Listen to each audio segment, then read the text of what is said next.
ఇవన్నీ కూడా సమర్థవంతంగా పనిచేయడానికి ముందుకు పోతామని చెప్పి కూడా నేను మీకు తెలియజేస్తున్నా. ఈరోజు ఈ స్వచ్ఛ ఆంధ్రప్రదేశ్ కార్యక్రమంలో మనం ఒక నిర్దిష్టమైన లక్షణాలతో ముందుకు పోదాం. ప్రతి ఒక్క ఇంటికి కరెంట్ ఇవ్వడం, ప్రతి ఒక్క ఇంటికి గ్యాస్ ఇవ్వడం. నేనే ఆ రోజు దీపం పెట్టాను. మా ఆడబిడ్డలు మర్చిపోయారు, అప్పుడప్పుడు మర్చిపోయే ఇబ్బందులు తెచ్చుకుంటున్నాం. నేను ఆ రోజు వంట చేసేటప్పుడు మా తల్లి కష్టాలు చూశాను. వంట ఇంట్లో నుంచి బయట వస్తే కండ్లలో నీళ్లు వచ్చేటివి. దానికి కారణం పొగంతా వెళ్ళేది. ఆ పొగతో ఊపిరితిత్తులు కూడా దెబ్బతినేటివి. ఆ రోజు నేను ఆలోచించి నా ఆడబిడ్డలకు ఈ కష్టాలు ఉండడానికి వీలు లేదు, నా తల్లి పడిన బాధ నా ఆడబిడ్డలు పడడానికి వీలు లేదని దీపం పెట్టాను. ఇంటింటికి పిలిచి పిలిచి దీపం కనెక్షన్ ఇచ్చాను. అవునా కాదా తల్లి? అయినా మర్చిపోయారు కదా. అప్పుడప్పుడు మర్చిపోతున్నారు. మర్చిపోయినప్పుడు భూతం వస్తా ఉంది. మళ్ళా ఆ భూతాన్ని వదిలించుకోవడానికి మళ్ళీ వస్తున్నాం. ఈరోజు మళ్ళా హామీ ఇస్తున్నాం. దీపావళి నుంచి రేట్లు పెరిగాయి కాబట్టి 3 గ్యాస్ సిలిండర్లు ఉచితంగా ఇచ్చే కార్యక్రమానికి శ్రీకారం చుడుతున్నాం. దీపం నేనే పెట్టాను, గ్యాస్ నేనే ఇచ్చాను, మళ్ళీ ఈరోజు ఉచితంగా నేనే ఇస్తున్నానంటే అది నా ఆడబిడ్డలకు నా మీదుండే ప్రేమ అని చెప్పి కూడా నేను మీకు తెలియజేస్తున్నా. ప్రతి ఒక్క ఇంటికి గ్యాస్ ఇస్తాం, ప్రతి ఇంటికి పవర్ కనెక్షన్ ఇస్తాం. మార్చి 25 లోపల ఎక్కడన్నా మరుగుదొడ్లు వాడకపోతే మళ్ళా మరుగుదొడ్లు శాంక్షన్ చేస్తాం. కంపల్సరీగా విధిగా మరుగుదొడ్లు వాడే కార్యక్రమానికి మీరు శ్రీకారం చుట్టాలి. కమ్యూనిటీ మరుగుదొడ్లు మళ్ళా కట్టిస్తాం, ఉండేటి ప్రక్షాళన చేస్తాం.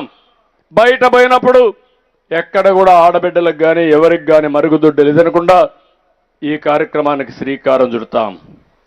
2027కి ప్రతి ఒక్క ఇంటికి మంచినీళ్లు ట్యాప్ ద్వారా ఇచ్చే కార్యక్రమానికి శ్రీకారం చుడతాం. ఇది తప్పకుండా జయప్రదం చేస్తాం. ఎన్నికల్లో చాలా స్పష్టంగా చెప్పాం, ఇంటింటికి మంచినీళ్లు ట్యాప్ ద్వారా ఇస్తామని, స్వచ్ఛమైన నీళ్లు ఇస్తామని చెప్పాం. దానికి కట్టుబడి ఉన్నాం. కనీసం ఈ ప్రభుత్వం Jal Jeevan mission government of India డబ్బులు ఇస్తే 5 ఏళ్ల నుంచి ₹1 వాడలేదు. వాళ్ళు ఇచ్చింది 45% గవర్నమెంట్ ఆఫ్ ఇండియా ఇచ్చారు. మనం ఒక 45% పెట్టుకొని 10% స్థానిక సంస్థలు కానీ బెనిఫిషరీస్ పెట్టుకోవాలంటే దాన్ని కూడా వాడకుండా నిర్వీర్యం చేశారు. ఆ కార్యక్రమం కానీ వచ్చుంటే అది కూడా ఏదో ఇక్కడ నీళ్లు లేని ప్రాంతంలో భూగర్భ జలాలు వాడి కాదు. కొన్ని భూగర్భ జలాలు బాగా ఉండవు.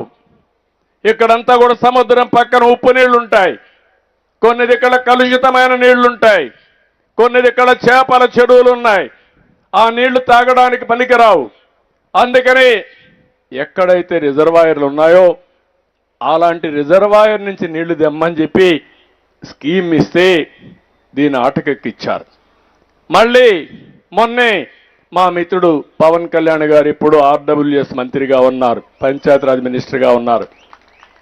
మేము కూర్చొని ఒక స్పష్టమైన కార్యక్రమానికి శ్రీకారం చుట్టాం. మళ్ళీ డిపిఆర్లు తయారు చేస్తున్నాం. డిపిఆర్లు తయారు చేసి 3 సంవత్సరాల లోపల ప్రతి ఇంటికి మంచినీళ్ళు ఇచ్చే కార్యక్రమం, ట్యాప్ పెట్టే కార్యక్రమం మేము తీసుకుంటామని మీ అందరికీ హామీ ఇస్తున్నాం. పట్టణంలో కానీ పల్లెల్లో కానీ రెండూ చేస్తాం. ఇంటింటికి వచ్చి చెత్త సేకరించే కార్యక్రమం 100% తీసుకునే కార్యక్రమం చేస్తాం. ఇంకో పక్క 2025 నాటికి ప్రతి గ్రామంలో ఘన వ్యర్థాలన్నీ ప్రాసెసింగ్ యూనిట్లు పెడతాం. 29కంతా కూడా ఎక్కడికక్కడ వాటర్ ట్రీట్మెంట్ కోసం 100% చేస్తాం. ప్రతి ఒక్క మున్సిపాలిటీని ఈ రోజు నుంచి రోజు మీరు చూడండి, చెత్త తొలగిస్తాం. ఎప్పటికప్పుడు చెత్త అంతా కూడా సేకరిస్తాం. అందులో నుంచి కరెంటు తయారు చేయగలిగితే కరెంటు, లేకపోతే కాంపోస్ట్ తయారు చేయగలిగితే కాంపోస్ట్ తయారు చేసి ముందుకు పోతాం. సముద్ర తీరంలో మంగినపల్లె బీచ్ ఇక్కడే ఉంది, సుందరమైన బీచ్. దాన్ని కూడా నాశనం చేశారు. స్వచ్ఛమైన బీచ్ల్ని, సుందరమైన బీచ్లు తయారు చేసి